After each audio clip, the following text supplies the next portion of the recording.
আজি কেইটামান পৰীক্ষাৰ ৰিজাল্ট কেতিয়া দিব তাৰ বিষয়ে মই আপোনালোকক জনাম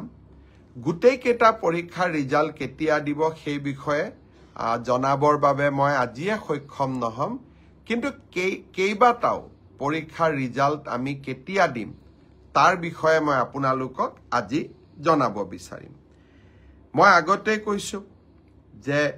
পৰীক্ষাৰ ৰিজাল্ট কি হ'ব আসলতে আপোনালোকে মোক সুধিছে আসলতে আপোনাক ডেটটোৰ প্ৰয়োজন কাৰণ ৰিজাল্ট কি হ'ব তাক আপোনালোকে সকলোৱে নিজে জানে সকলোৱে OMR sheet ডাউনলোড কৰি লৈছে পল্লৱ মোহন বৰুৱা আমাক চাই আছে পম্পি তালুকদাৰ তেওঁকো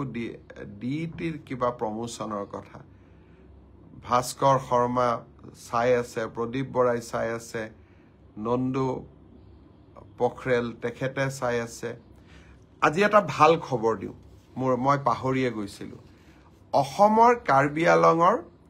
বিনিতা চেত্ৰী 8 বছৰীয়া ছোৱালী ব্ৰিটেইন গট টেলেণ্ট নামৰ অনুষ্ঠানটোত যি ধৰণে প্ৰদৰ্শন কৰিলে সঁচাকৈয়ে মনটো গৌৰৱেৰে উফন্দি উঠিলে অসমৰ টেলিভিছন চেনেলবিলাকতো আজি সেই বিষয়ে ধুনীয়াকৈ নিউজ আহিছে মোৰ টুইটাৰতো মই দিছো ফেচবুকতো দিছো আপোনালোকে চাব কণমানি বিনিতাই কেনেকে হাত সাগৰ পাৰ হৈ আমাৰ অসমৰ ধ্বজা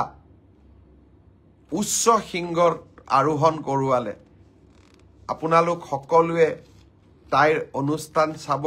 ইমান ধুনীয়া নাচিছে আৰু ইমান ধুনীয়াকৈ স্মাৰ্টলি কথাৰ উত্তৰ দিছে সঁচাকৈয়ে আজি মনবোৰ কৰবাত যেন পূৰ্ণ হৈ উঠিলে বিনিতাৰ সুদীৰ্ঘ আৰু সুন্দৰ জীৱন এটাৰ বাবে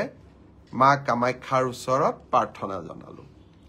এতিয়া মই এটাকৈ ৰিজাল্টৰ ক্ষেত্ৰত আহিব খুজিছো প্ৰথমতে মই অসম আৰক্ষীৰ ৰিজাল্টৰ বিষয়ে আপোনালোকক জনাব খুজিছো মই যতে মিটিঙত যাওঁ আমাৰ ডেকা লৰাবিলাকে মোক এইটোৱে খুদে মামা ৰিজাল্ট কেতিয়া দিব মই আজি কৈ দিম যিসকলে পাব তেওঁলোকক মই অভিনন্দন জনাম যিসকলে নাপাব অহাবাৰ পৰীক্ষাৰ বাবে আৰু প্ৰচেষ্টা চলাব মন বেয়া নকৰিব আৰু সকলোৱে যিসকলে পাব তেওঁলোকৰ কৃতিত্বক লৈ আমি সকলোৱে গৌৰৱ কৰিম আৰু যিসকলে নাপাব তেওঁলোকে পুনৰ প্ৰচেষ্টা কৰিম পৰীক্ষাৰ এটা ৰিজাল্ট ভাল বেয়া দুইটা আহে তাক লৈ বহুত চিন্তা কৰিব নালাগে we should take life as challenge জীৱন প্ৰত্যাহ্বানেৰে পৰিপূৰ্ণ ৰিজাল্ট আপোনালোকে জানেই OMR sheet আপোনালোকে চাইয়ে আছে গতিকে পোৱা আৰু নোপোৱা দুইটাই জীৱনৰ একোটা যাত্ৰাৰ সংগী বুলি আমি ধৰি ল'ব লাগিব মই এতিয়া আপোনালোকক জনাই থৈ যাম সাব ইন্সপেক্টৰ আমাৰ UB AB কমিউনিকেশ্যন এই তিনিটা ক্ষেত্ৰত অসম আৰক্ষীয়ে সাব ইন্সপেক্টৰ পোষ্টৰ পৰীক্ষা পাতিছিল ইয়াত পদ আছিল 203টা ইয়াৰে ইতিমধ্যে লিখিত পৰীক্ষা হৈ গল আৰু এই লিখিত পৰীক্ষাত যিসকলে উত্তীৰ্ণ হল যিসকলে কাট অফ নম্বৰ পাবলৈ সক্ষম হল তেওঁলোকৰ তালিকা 6 মাৰ্চ তাৰিখে আৰক্ষী বিভাগে প্ৰকাশ কৰিব 6 মাৰ্চ তাৰিখে লিখিত পৰীক্ষাৰ ৰিজাল্ট হোৱাৰ লগে লগে PST আৰু PET আৰম্ভ হ'ব আৰু PST আৰু PETৰ এডমিট কাৰ্ড আপোনালোকে 9 মাৰ্চত ডাউনলোড কৰিব পাৰিব আৰু PST আৰু PET 17 মাৰ্চৰ পৰা আৰম্ভ হ'ব এয়া হল অসম পুলিচৰ সাব ইন্সপেক্টৰ UB AB আৰু কমিউনিকেশ্যন ইয়াৰ বাবে যি পৰীক্ষা হৈছিল ইয়াৰ পিছত আমাৰ এটা ডাঙৰ পৰীক্ষা হৈছিল কনষ্টেবল আমাৰ এটা ডাঙৰ পৰীক্ষা হৈছিল সেইটো হল constable UB constable AB constable communication আৰু sub officer fire and emergency service কনষ্টেবলৰ ইউবিত পোষ্ট আছিল 1760টা কনষ্টেবল এবিত পোষ্ট আছিল 2301টা কনষ্টেবল কমিউনিকেশ্যনত পোষ্ট আছিল 466টা আৰু সাব অফিচাৰ ফায়াৰ সাৰ্ভিসত পোষ্ট আছিল মাত্ৰ এটা এই গোটেই পৰীক্ষাটোৰ ইতিমধ্যে পিএছটি আৰু পিইটি কমপ্লিট হল এই পৰীক্ষাটোৰ যিসকলে পিএছটি পিইটিত কোন পাছ কৰিলে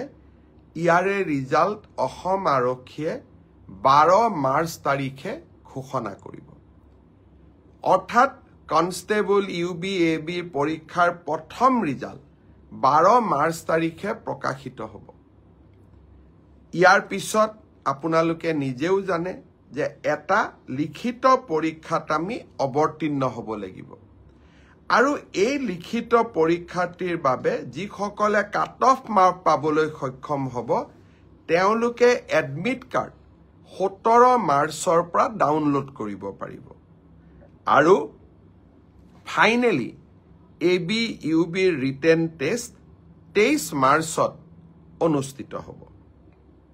ইয়াৰ পিছত অসম আৰক্ষীত ড্ৰাইভাৰৰ 667টা পোষ্টৰ বাবে পিএছটি আৰু পিইটি অনুষ্ঠিত হৈছিল এই ড্ৰাইভাৰৰো পিএছটি পিইটিৰ পৰীক্ষাৰ ৰিজাল্ট অহা পৰহি দিনাখন অৰ্থাৎ 4 মাৰ্চ তাৰিখে অসম আৰক্ষীয়ে ঘোষণা কৰিব ইয়াৰ পিছত স্বাভাৱিকভাৱে ড্ৰাইভিং টেষ্ট হ'ব আৰু ড্ৰাইভিং টেষ্টৰ পৰীক্ষাৰ বাবে এডমিট কাৰ্ডো 4 তাৰিখৰ পৰা লাভ কৰিব পাৰিব আৰু written test driving test written পিছত হ'ব প্ৰথমতে ড্ৰাইভিং হ'ব ড্ৰাইভিং টেষ্ট 10 মাৰ্চত পৰা অনুষ্ঠিত হ'ব অৰ্থাৎ 4 তাৰিখে পিএছটি পিইটি ৰিজাল্ট দিব এডমিট কাৰ্ডো 4 তাৰিখে দিব আৰু 10 মাৰ্চৰ পৰা ড্ৰাইভিং টেষ্ট হ'ব আৰু ফাইনেলি ইয়াৰ পিছত এটা লিখিত পৰীক্ষাটো আমি এপিআৰ কৰিব লাগিব এতিয়া মই আহিছো কনষ্টেবল এবি সিডিও অৰ্থাৎ কমান্ডো বেটেলিয়ন এই ক্ষেত্ৰত ইয়াত পোষ্ট খুব কম আছিল মাত্ৰ 164টা পোষ্ট আছিল 164 কাৰণ কমান্ডো বেটেলিয়ন বিলাক নতুন বেটেলিয়ন ইয়াত ভ্যাকেন্সি অহাৰ এতিয়া প্ৰশ্নটো বহুত কম কমান্ডো বেটেলিয়নৰ ৰিজাল্ট আমি আমাৰ কাট অফ মাৰ্কস যেটো পিএছটি আৰু পিইটিৰ যেটো কাট অফ মাৰ্ক তাক আমি 27 মাৰ্চ তাৰিখে ঘোষণা কৰিম অৰ্থাৎ কমান্ডো বেটেলিয়নৰ 164 পদৰ বিপৰীতে আমাৰ যি ৰিজাল্ট হ'ব কাট অফ মাৰ্কস এনাউন্স হ'ব 27 মাৰ্চ তাৰ পিছত এডমিট কাৰ্ড আহিব 1 এপ্ৰিল তাৰিখে আৰু সাইকোমেট্ৰিক টেষ্ট 8 এপ্ৰিলৰ পৰা অনুষ্ঠিত হ'ব আমাৰ গ্ৰেড 4 অসম আৰক্ষীত 258টা পোষ্টৰ বাবে অনুষ্ঠিত হৈছিল গ্ৰেড 4 পৰীক্ষাৰ পিএছটি পিইটি হৈ গ'ল আৰু কেইটামান হ'ব বাকি আছে 15 মাৰ্চলৈকে চলিব সেই ইয়াৰ পিএছটি পিইটি ৰিজাল্ট আমি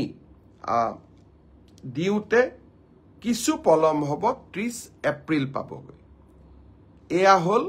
অসম আৰক্ষীৰ সম্পৰ্কত আপোনালোকে জানিব বিচৰা তথ্য ইয়াৰ পিছত বহুত লৰা ছোৱালীয়ে মোক সুধি আছে যে এডিআৰই ৰিজাল্ট কেতিয়া দিব এডিআৰই ৰিজাল্ট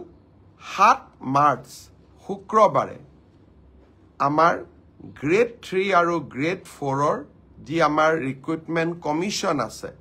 তেওঁলোকে ঘোষণা কৰিব যিমান কেইটা পদ আছে তাৰ বিপৰীতে দুজনকৈ লৰা ছোৱালীক এই পৰীক্ষাত উত্তীৰ্ণ হ'ব আৰু তেওঁলোকৰ মাজত পৰৱৰ্তী সময়ত ৰিটেন টেষ্ট অৰেল অনুষ্ঠিত হ'ব অৰ্থাৎ লিখিত পৰীক্ষাৰ ৰিজাল্ট গ্ৰেড 3 আৰু গ্ৰেড 4 আমি 7 মাৰ্চ তাৰিখে ঘোষণা কৰিম এটা পোষ্টৰ বিপৰীতে দুজনকৈ ল'ৰা ছোৱালীয়ে এই লিখিত পৰীক্ষাত উত্তীৰ্ণ হ'ব শেষৰ নম্বৰটোত যদি বেছি ল'ৰা ছোৱালীয়ে একেটা নম্বৰে পায় তেতিয়াহ'লে হয়তো 3000 পোষ্টৰ বিপৰীতে মই ধৰি ল'ব কৈছো 6000 ল'ৰা ছোৱালী পাছ কৰিব লাগে কিন্তু একেটা নম্বৰ যদি বহু পৰীক্ষাৰ্থীয়ে লাভ কৰে তেতিয়াহ'লে একে নম্বৰ পোৱা ল'ৰা ছোৱালী সকলেও পৰীক্ষাটো ডেফিনেটলি পাছ কৰিব অৰ্থাৎ আমি যদি ধৰি লওঁ 50 is a cut off mark কিন্তু 50 যদি 50 জন ল'ৰাই নম্বৰ পাইছে তেতিয়াহ'লে 50 জন ল'ৰায়ে লিখিত পৰীক্ষাত পাছ কৰিব গতিকে 1:2 বুলি ক'লেও 1:2 একেবাৰে গ্ৰামাটিক্যাল সেন্সত নহব হয়তো 2-4জন ল'ৰা ছোৱালীয়ে বেছিকৈ পাছ কৰিব এডিআৰইৰ পৰীক্ষালৈ তাৰ ৰিজাল্ট কি হ'ব তাক আপোনালোকে জানেই সেইবাবে মই যিসকলে পাছ কৰিব তেওঁলোকক অভিনন্দন জনাইছো যাতে অৰেলৰ বাবে তেওঁলোক সাজু হ'ব পাৰে আৰু যিসকলে পাছ নকৰিব আমি পুনৰ এই বছৰৰ শেষৰ ফালে নতুন বিজ্ঞাপন দিয়াৰ বাবে চেষ্টা কৰিম আপোনালোকে আৰু এবাৰ পৰীক্ষাত অৱতীৰ্ণ হ'ব আৰু লগতে অসমত উদ্যোগসমূহ আহিব মুখ্যমন্ত্ৰীৰ আত্মনিৰ্ভৰ অসম অভিযানো আছে আমি নিজকে তৃতীয় আৰু চতুৰ্থ বৰ্গত নহলেও বেলেগ ধৰণেও জীৱন সফল কৰাৰ বাবে আমি প্ৰচেষ্টা কৰিম বহুত ল'ৰা ছোৱালীয়ে মোক কৈ থাকে যে চতুৰ্থ শ্ৰেণীৰ পৰীক্ষাত বিএ পাছ কৰা ল'ৰাইও পৰীক্ষা দিছে এতিয়া কথাটো হ'ল আমি কোনোবাই যদি নিজকে চৰকাৰক ফাঁকি দি পৰীক্ষা দিয়ে তদন্ত নোহোৱালৈকে মুখ্যমন্ত্ৰীয়ে গম পাব নোৱাৰে কেতিয়াবা আপোনালোকে এনেকে মোক ফেচবুকত লিখে টুইটাৰত লিখে যেন মই সব গম পাওঁ কোনোবা ল'ৰা এজনে যদি বিএ পাছ কৰিও নিজৰ যোগ্যতাটোক লুকুৱাই পেলাই চতুৰ্থ শ্ৰেণীৰ পৰীক্ষাত আবেদন কৰে মুখ্যমন্ত্ৰীজনে কেনেকে গম পাব আপোনালোকে খবৰ দিব আপোনালোকক আমি সুবিধা দিম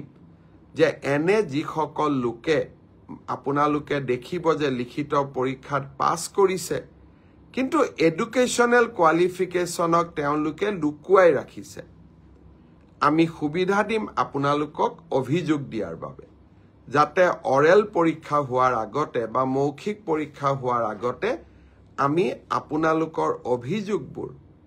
নিৰ্দিষ্ট ইউনিভাৰ্চিটি লগত কথা পাতি আপোনালোকৰ অভিযোগবোৰ যাতে আমি নিষ্পত্তি কৰিব পাৰো আৰু এটা পৰীক্ষাৰ বিষয় মই জনাব খুজিছো সেইটো হ'ল post graduate teacher post graduate টিচাৰৰ ক্ষেত্ৰত মোক বহুতে সুধি আছে ৰিজাল্ট কেতিয়া দিব কিন্তু পোষ্ট গ্ৰেজুৱেট টিচাৰৰ পৰীক্ষা হৈ যোৱাৰ পিছত ইয়াৰ যি আনসাৰ কি আছিল সেই আনসাৰ কি আপোনালোকৰ সন্মুখত আমি দিছিলো আপোনালোকৰ মাজৰে বহুজনে এই আনসাৰ কি খেনিক প্ৰত্যাহ্বান জনাইছে অৰ্থাৎ চ্যালেঞ্জ কৰিছে 2-3টাৰ ক্ষেত্ৰত ইয়াৰ ক্ষেত্ৰত সিদ্ধান্ত লবলৈ 11 মাৰ্চ তাৰিখে এক্সপাৰ্ট কমিটি তেওঁলোকে এখন বৈঠক আহ্বান কৰিছে যে যিসকলে আনসাৰ কি চ্যালেঞ্জ কৰিছে তেওঁলোকৰ যি আমাক কৈছে যে আপোনালোকৰটো ভুল আমাৰটো শুদ্ধ প্ৰতিখন আবেদন আমি পুংখানুপুংখভাৱে বিবেচনা কৰিব লাগিব যাতে আমাৰ ভুল হলেও আমি শুদ্ধ কৰি নিজকে ল'ব পাৰো